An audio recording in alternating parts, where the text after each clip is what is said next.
Assalamualaikum warahmatullahi wabarakatuh. Bapak Ibu dosen yang terhormat dari Universitas Negeri Maulana Malik Ibrahim Malang, saya adalah mahasiswi PPG Batch 3 tahun 2025 dari LPTK UIN Maulana Malik Ibrahim Malang.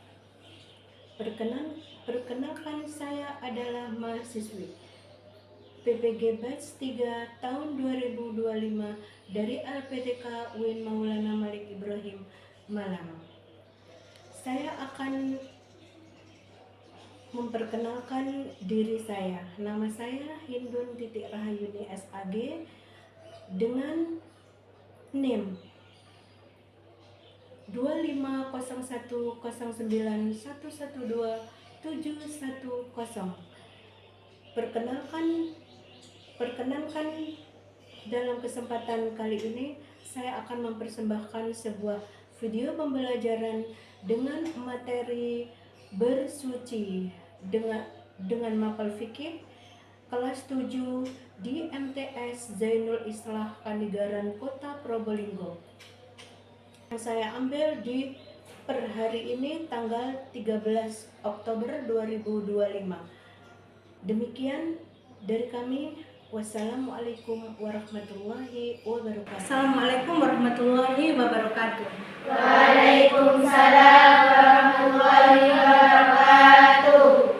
Ya, apa kabar hari ini anak-anak? Alhamdulillah sehat. Alhamdulillah semuanya sehat-sehat ya. Kita hari ini mulai dengan berdoa untuk belajar pagi ini supaya kita mendapatkan ilmu yang bermanfaat. Ya, silakan ketua kelas untuk memimpin doa. Rabbi sholli sadri wa yassir li amri wahlul 'uqdatam min lisani yafqahu qawli. Rabbi zidni ilma warzuqni fahma. Amin. Ya. Alhamdulillah semuanya rapi ya, berpakaian rapi. Tadi sudah mandi. Kalian kalau mau menuntut ilmu harus ada niat dan persiapan yang bagus ya. Jadi kalian tidak hanya mendapatkan ilmu saja, supaya nanti bisa mempraktekkan ya ke dalam kehidupan sehari-hari, supaya ilmunya bermanfaat ya. Semuanya teman-temannya masuk semua ya ini ya. Ya, alhamdulillah ya. Kita akan membahas sebuah materi yang berkaitan dengan kebersihan.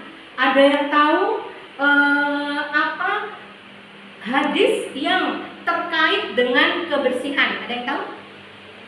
Gak ada ya, yaitu hadis an-nadhafatu minal iman. Ayo kita ucapkan bersama, an-nadhafatu minal iman. Kebersihan itu adalah sebagian dari iman. Jadi seorang muslim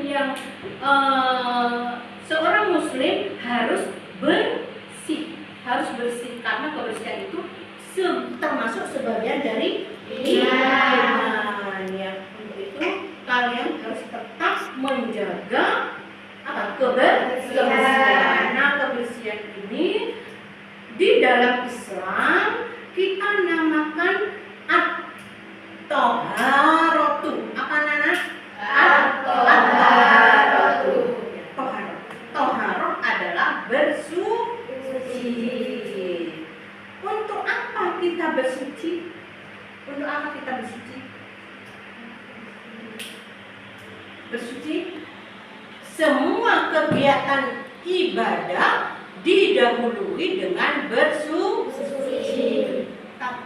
Kita akan menjelaskan materi bersuci ini lewat layar yang berada di depan kalian. Semuanya harus perhatikan saya ya. Saya akan jelaskan bagaimana pengertian bersuci dan bagaimana perbedaan bersuci dan membersihkan. Ada perbedaan apa enggak? Bersuci dan membersihkan? Ada perbedaannya ya. Kalau bersuci itu jelas membersihkan, ya kan? Kalian kalau bersuci ya, membersihkan tangan itu jelas tangannya jadi bersih. Tapi kalau membersihkan tidak berarti bersuci. Kadang-kadang cuman telinganya kotor dibersihkan, jadi itu bukan bersuci namanya ya, karena tidak sesuai. Itu hanya menjaga kesehatan, tidak sesuai. Kalau bersuci harus sesuai dengan syariat, diatur dengan agama ya, seperti dicontohkan di sini dibagi, yaitu perbedaan bersuci dan membersihkan ya. Jadi di situ dijelaskan sudah, yaitu bersuci itu ada bersuci lahiriah dan ada bersuci batiniah. Apa bersuci lahiriah itu? Di situ dijelaskan meliputi kegiatan bersuci dari najis dan hadas.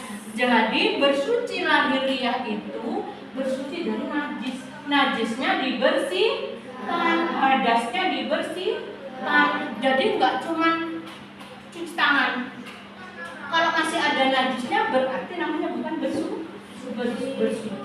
Itu hanya membersihkan ya. Jadi seperti itu. Itu namanya bersuci lahiriah, yaitu membersihkan kegiatan bersuci dari najis dan hadas. Nah, kalau bersuci batiniah di situ akan disebutkan di sini. Ya, bersuci batiniah adalah membersihkan jiwa dari kotoran batin berupa dosa dan perbuatan maksiat seperti syirik, takabur, hasad, dendam, nifak, dan riya. Bagaimana cara membersihkan sifat-sifat tersebut, anak-anak? Bagaimana caranya? Dengan bertobat atau dengan beristighfar. Enggak mungkin kita manusia biasa itu terlepas dari sifat-sifat jelek seperti yang saya sebutkan tadi. Takabur. Kalian pernah takabur kan? Pernah hasad? Ya pernah, pasti pernah. Ya tidak mungkin ada yang selamat dari hal-hal sifat buruk tersebut. Ya tidak mungkin selamat. Kemudian ada juga nifak atau riya. Tapi kita harus membersihkannya, caranya dengan taubat dan istighfar ya. Apa dasar hukum bersuci itu sendiri? Dasar hukumnya yaitu Al-Quran surat Al-Baqarah ayat 222. Bagaimana ayatnya? Yaitu Innallaha yuhibbut tawwabina wa yuhibbul mutatahhirin. Ya, ayo kita ucapkan bersama. Innallaha yuhibbut tawwabina wa yuhibbul mutatahhirin. Ya. Kemudian ayat kedua apa? Fihi rijalun yuhibbuna ayyatahharu wallahu yuhibbul mutahhirin. Ya, ayo kita ucapkan bersama.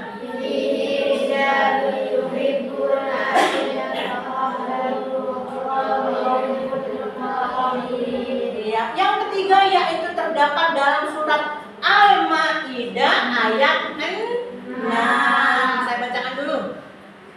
Ya ayyuhalladzina amanu idza kuntum ila sholati faghsilu wujuhakum wa aydiyakum ilal marafiqi wamsahu bi ru'usikum wa arjulakum ilal ka'baini wa in kuntum junuban fatahharu. Ya, silakan anak-anak dibaca dulu ayatnya. Al-Maidah ayat 6. Ya ayyuhalladzina amanu idza kuntum ila sholati faghsilu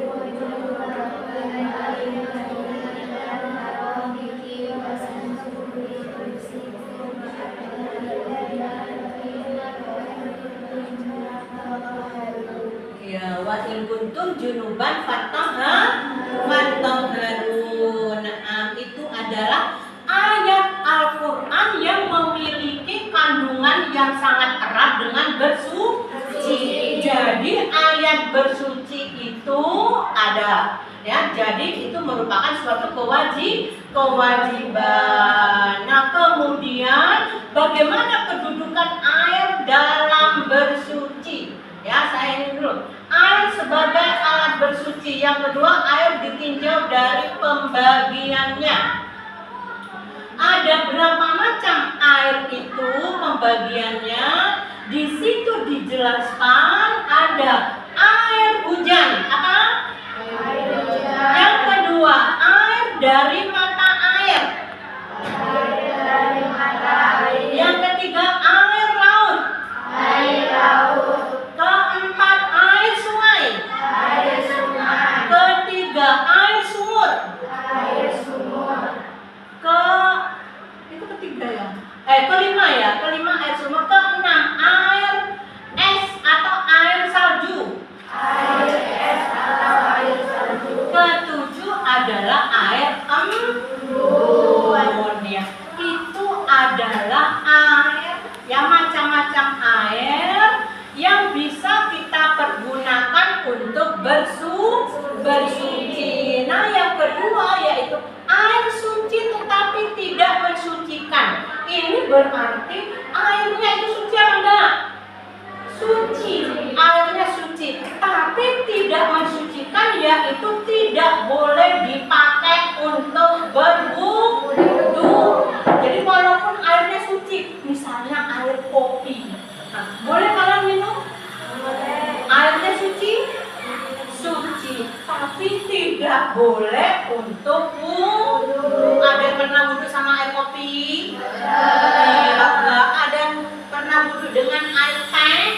Iya, semutnya ya, jadi manis semua ya. Air kopi dari itu semua ya. Ya, jadi tidak boleh. Itu namanya air suci tetapi tidak mensucikan. Tapi tidak mensucikan. Contohnya air kelapa. Ya, tahu air kelapa nah? Iya, air kelapa itu yang kelapa muda biasanya kalian minum. Itu boleh nggak untuk wudu? Nggak boleh ya, diminum aja, eman ya. Kalau mau wudu ke keran air aja. Kemudian air yang dikeluarkan dari pepohonan yaitu nira. Ada air nira itu ya, kalau di sini nggak ada. Itu biasanya di Sumatera. Kemudian air suci yang bercampur benda-benda suci lain, air teh, air kopi yang sudah saya jelaskan tadi ya. Nah, sekarang adalah air mutanajis, yaitu air yang terkena najis. Air ini pertamanya halal, kemudian menjadi najis. Ya, kenapa? Ya, karena sudah bercampur, berubah warna dan bau rasanya karena terkena najis. Misalnya jumlahnya sedikit ya, kemudian ada kena reolnya atau kotoran dari kucing, kemudian airnya berubah warna. Itu airnya boleh digunakan untuk bersuci apa tidak?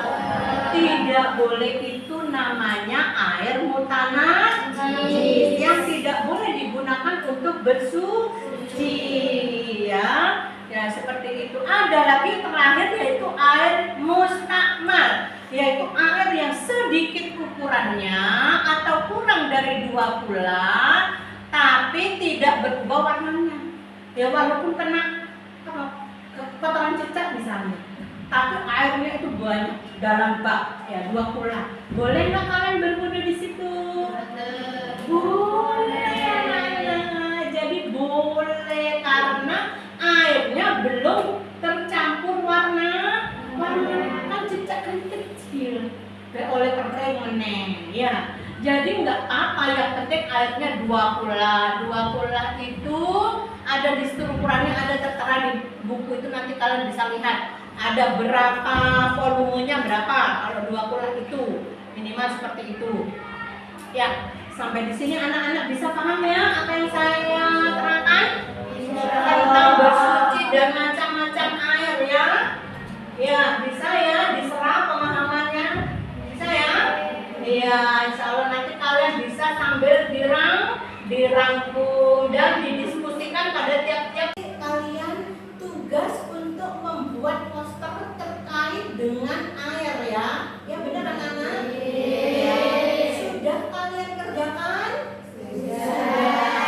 Ya bagus ya. Sudah di-print dan sudah disiapkan hasilnya? Ya sudah, alhamdulillah. Nah sekarang dari 3 kelompok ini masing-masing membuat poster yang berkaitan dengan air ya, berkaitan dengan air, entah itu hemat air. Kalian kan sudah melihat bagaimana penggunaan air di madrasah kita, yaitu di pesantren yang kita huni.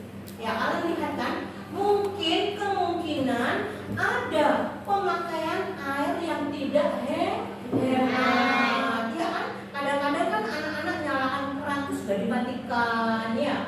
Berlebihan dalam penggunaan air, padahal seharusnya kita harus hemat air, karena air itu sendiri adalah yang akan menunjang dalam kehidupan kita.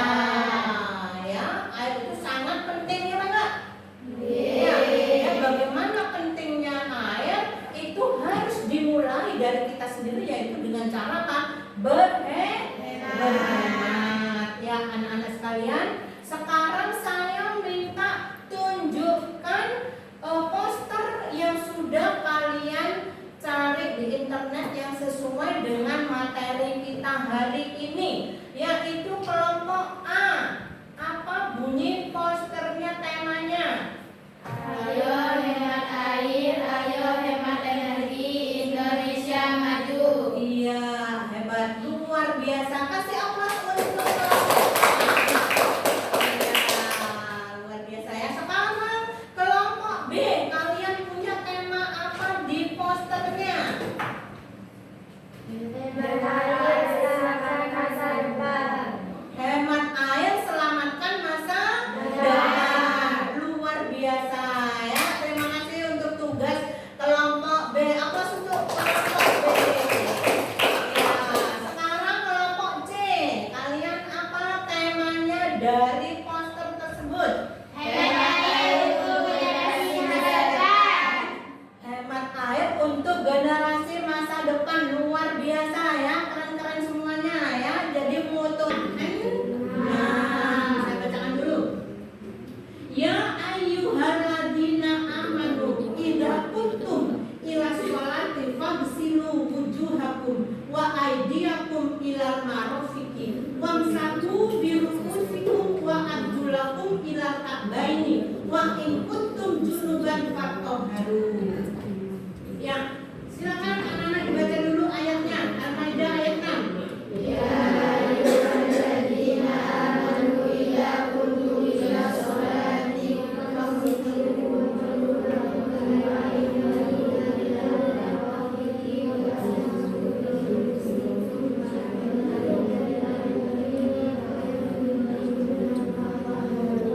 Ya, wa in kuntum junuban fatahharu.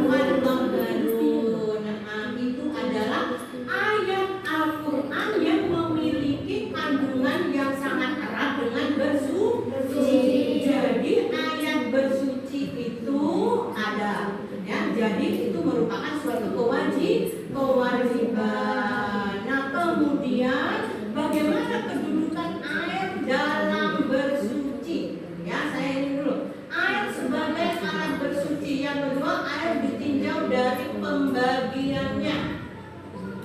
Ada berapa macam air itu pembagiannya? Di situ dijelaskan ada air hujan. Apa? Air hujan. Yang kedua, air dari mata air. Air dari mata air. Yang ketiga, air laut. Air laut. Keempat, air sungai. Air sungai. Ketiga, air sumur. Air sumur.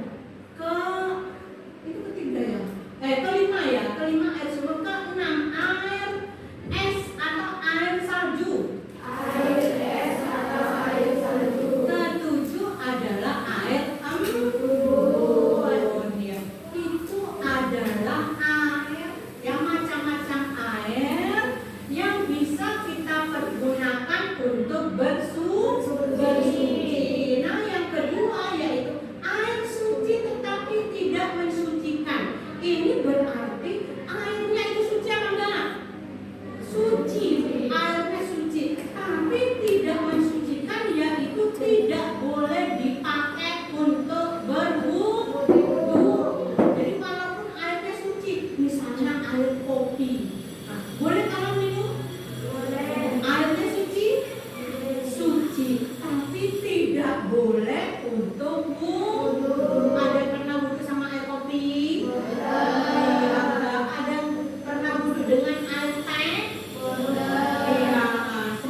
kemudian air suci yang bercampur benda-benda suci lain, air teh, air kopi yang sudah saya jelaskan tadi ya. Nah, sekarang adalah air mutanajis, yaitu air yang terkena najis. Air ini pertamanya halal, kemudian menjadi najis. Ya, kenapa? Ya,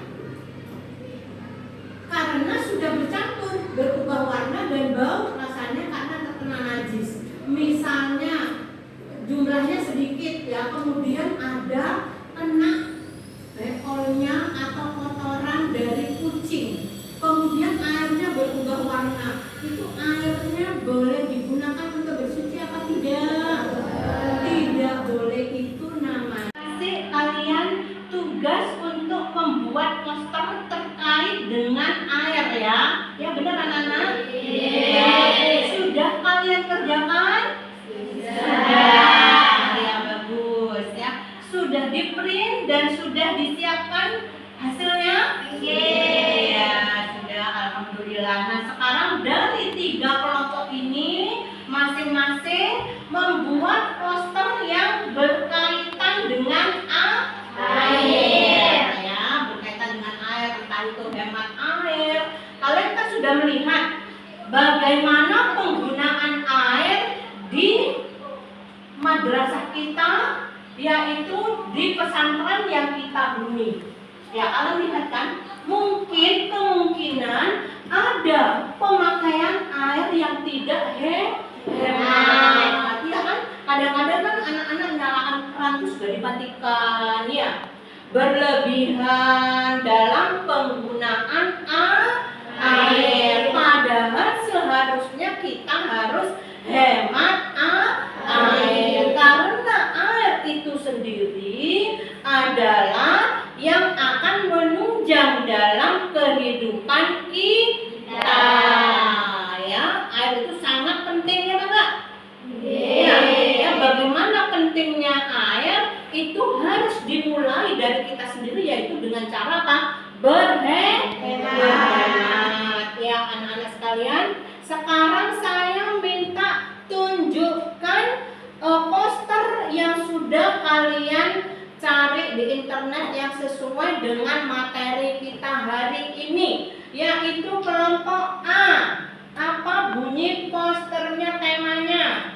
Ayo hemat air, ayo hemat energi, Indonesia maju. Iya, hebat, luar biasa. Kasih aplaus untuk kelompok A. Ya, luar biasa ya. Sekarang kelompok B, kalian punya tema apa di posternya? Hemat air, selamatkan masa depan. Hemat air, selamatkan masa depan. Luar biasa ya. Terima kasih untuk tugas kelompok B. Aplaus untuk kelompok B. Ya, sekarang kelompok C. Kalian apa temanya dari poster tersebut? Hemat air untuk generasi masa depan. Hemat air untuk generasi masa depan. Luar biasa ya, keren-keren semuanya ya. Jadi motonya sangat bagus. Dan sekarang kasih aplaus untuk kelompok C. Ya, Masya Allah. Ya, alhamdulillah kalian sudah nanti poster-poster tersebut nanti kalian bisa print yang bagus dan kalian tempel di sekitar kran-kran. Ya, bisa ya anak-anak ya? Bisa, harus bisa, karena itu nanti menjadi sebuah apa? Moto atau nasihat supaya penggunaan air lebih hemat. Jadi kelangsungan hidup manusia itu lebih terjaga ya. Untuk kali ini materi yang sudah saya sampaikan, saya akan bagikan kalian sebuah uji kompetensi ya, uji kompetensi yang akan dari sini kalian kerjakan masing-masing kelompok ya. Nanti hasilnya di situ ibu akan lihat bagaimana pemahaman kalian tentang materi bersuci yang sudah saya sampaikan tadi ya. Ini sekarang telah dikerjakan berkelompok ya, kalian bacain, ketua kelompoknya dibacain, nanti isinya ini. Coba dilihat sudah. Ini untuk kelompok C. Ya, jadi dikerjakan langsung aja, dikerjakan di sini langsung dikasih jawaban. Ya. Kemudian ini untuk kelompok A. Ya.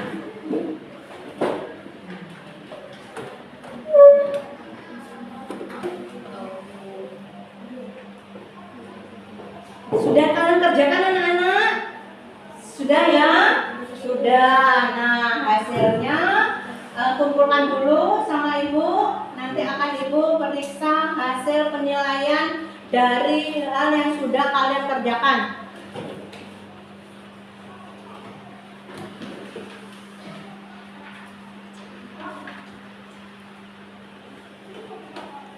Ya, untuk akhir dari pertemuan ini saya harapkan ya anak-anak semua akan memahami dengan benar materi bersuci yang sudah ibu terangkan dari awal. Ya, sudah memahami ya? Paham, insya Allah. Jadi nanti akan menjadi praktek atau akan kalian praktikkan di dalam kehidupan sehari-hari. Ketika kalian akan berwudu, mau sholat kan kita wajib untuk berwudu. Nah, di situ kita ada pelajaran bersuci. Ya. Jadi untuk akhir dari pelajaran kita hari ini, ya, kita berdoa pada Allah. Allahumma inna nas'aluka ilman nafi'an wa rizqan thayyiban wa amalan mutaqabbalan, ya. Kemudian kita tutup dengan doa kafaratul majlis. Subhanallah. Subhanallah, bihamdika asyhadu an la ilaha illa